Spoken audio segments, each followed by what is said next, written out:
Catherine Monvoisin, better known as La Voisin, was a name that echoed through the darkened streets of 17th-century Paris, whispered in shadowy corners of high society and royal courtrooms. A fortune-teller, an alchemist, and a reputed witch, La Voisin's influence stretched far beyond the confines of her modest home, where she concocted potions and cast spells. It was said that she held the keys to forbidden knowledge, offering counsel on matters of love, power, and death. For a price, of course, and for many in the court of Louis XIV the price was steep. Born in 1640, La Voisin's early life is largely unknown. By the time she appeared on the fringes of Parisian society, she had already become a sought-after figure for the wealthy and powerful. Her rise from humble beginnings to the center of a scandal that would rock the French monarchy was no accident. La Voisin's skill as a fortune-teller and her dabbling in the occult allowed her to slip into the realm of those who craved more than mere fortune. They sought power, control, and influence. Her involvement in the royal court began when she attracted the attention of Madame de Montespan, the beautiful and ambitious mistress of King Louis XIV. Montespan, unable to conceive a child with the king, sought La Voisin's help to secure a royal heir. It was rumored that the fortune-teller promised her a solution, offering not just love spells, but darker arts, potions and curses that could bind the king's affections or remove any obstacle in her path. What Montespan and many others did not realize was that La Voisin's magic came at a price, one that would lead to destruction. La Voisin's network grew as word of her success spread among the nobility. Soon she was providing potions not only for love, but also for more sinister purposes, poisons that could end the lives of rivals, eliminate threats, or clear the path to power. It wasn't long before the whispers grew louder. The affair of the poisons had begun. The scandal first began to unravel when a series of mysterious deaths plagued the court. Aristocrats and courtiers began to fall ill or die under suspicious circumstances, often without warning or explanation. Rumors swirled that La Voisin's poisons were to blame. The authorities took notice, and the investigation into the affair began. But it was only after the arrest of several other prominent figures involved in the black market of poisons that La Voisin's name was fully dragged into the light. Despite her growing notoriety, La Voisin did not go down easily. She was arrested in 1679, and as the investigation progressed, more chilling revelations came to light.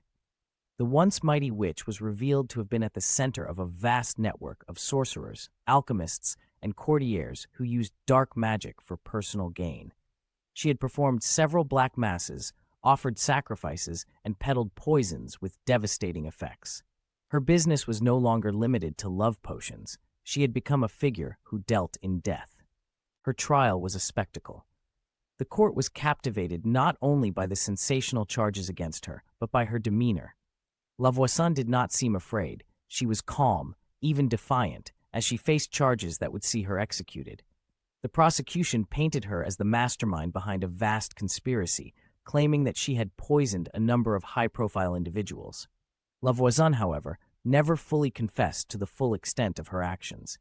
She maintained that she had only been a servant to her clients' desires, offering them what they asked for, without fully understanding the consequences. As the trial dragged on, the court was filled with lurid details of the dark rituals La Voisin had conducted. She had been the head of a coven of witches, some believed, and the sacrifices had been numerous.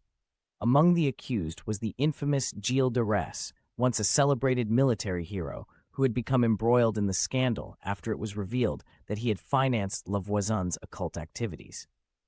His trial was equally shocking, as tales of unspeakable crimes began to surface, crimes that would haunt Paris for years to come. Though La Voisin's trial was a grand spectacle, the monarchy's involvement in the affair could not be ignored. High-ranking officials had sought her services, and the king's mistress, Madame de Montespan, was implicated in the scandal. As the trial reached its climax, Louis XIV's court was thrown into turmoil. The king, ever protective of his reputation, moved swiftly to contain the damage. The royal family's connection to the witchcraft was downplayed, but the damage to their image had been done. The affair of the poisons had shaken the very foundations of the court. In the end, La Voisin was found guilty of witchcraft, poisonings, and conspiracy.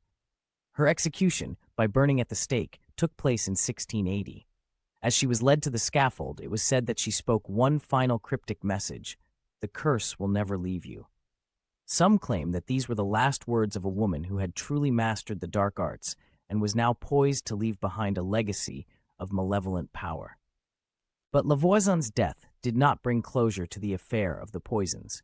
If anything, her execution only fueled the rumors that her influence lived on. Mysterious deaths continued to plague the court, and whispers of her ghost wandering the streets of Paris persisted. Those who had sought her services, including several of the nobility, seemed to suffer from an unrelenting malaise, haunted by the consequences of their choices. Madame de Montespan, who had once been at the height of power, began to unravel. Her health deteriorated, and her mind grew paranoid. She claimed that Lavoisin's curse was upon her, that the witch's magic still held sway over her. Montespan vanished from the court, retreating into obscurity. As the years passed, her fate remained unknown. Some said she died in obscurity. Others whispered that she had been consumed by the very forces she had once sought to control. The legacy of Lavoisin's influence did not die with her. The scandal of the poisons lingered in the minds of those who had witnessed the trial and the subsequent unraveling of the court. Even after her death, her name continued to be associated with the darkness that had briefly overtaken the royal palace. Lavoisin had been more than a simple witch. She had been a woman who had understood the dangerous intersection of magic, power, and ambition. Her story became legend. Some viewed her as a victim of the court, a woman caught in the dangerous web of royal politics. Others saw her as a villain, a mastermind who had used witchcraft to manipulate those in power for her own gain. But in the end, Lavoisin's true motivations remain a mystery. Was she truly a witch, or was she simply a woman who understood how to exploit the desires of the powerful? The affair of the poisons, though largely forgotten by the wider world, continued to haunt those who lived through it. It served as a chilling reminder of how easily power could corrupt and how the line between ambition and darkness could so easily be blurred. And though the witches of Paris may have been burned, the specter of Lavoisin's legacy would never truly fade.